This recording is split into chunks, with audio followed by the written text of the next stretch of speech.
Almost. You ready? You ready to rock and roll?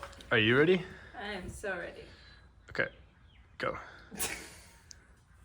You were recording that? Nice. Alright. Hey, this is Ashley at Hedrick Homestead, where we provide practical resources for the homesteader, whether you've been growing your own food for a long time or you're just getting started.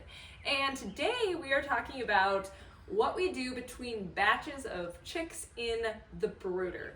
So I'm here standing in our chick brooder. We just put our 66 broiler chicks on pasture, and we are expecting our 10 turkey poults to arrive sometime in the next couple of days. So we need to prep this area for them. Now, a big thing that separates me from a lot of other people raising chicks is that I actually don't completely clean out my brooder between batches of birds. I let the bedding build up and I keep adding more on top, so I really practice that deep litter method even with my chicks. And there are still a few things that we want to do before we get the next batch, so it's not just a completely hands-off approach, but it does make things a lot easier and it gives the birds a lot of deep bedding to scratch in. I learned this method while I was at Polyface.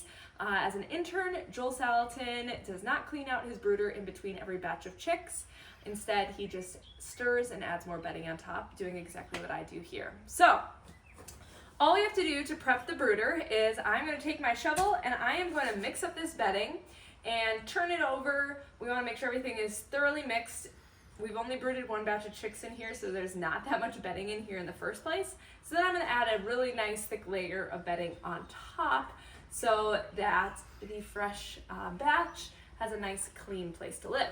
I'm also going to take this shovel and clean out where the waterer was. Because we use a nipple waterer, water drips down a lot and causes that bedding to get really nasty and gross. So I'm actually going to clean that part out so that wet moldy area isn't here anymore. So I will do that as well.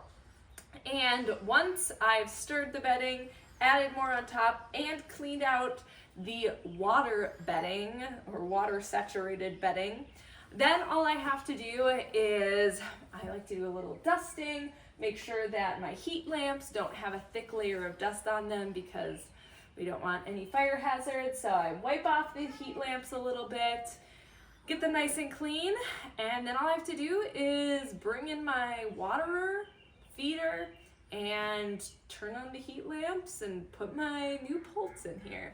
So it's really, really simple to prep the area for your next batch of chicks between. It really is just about stirring the bedding, adding some more on top, and then making sure your water, feeders, and heat lamps are squeaky clean. So I hope that helps. If you are getting multiple batches of chicks this summer, it can be super, super easy to swap out the batches. All right, until next time.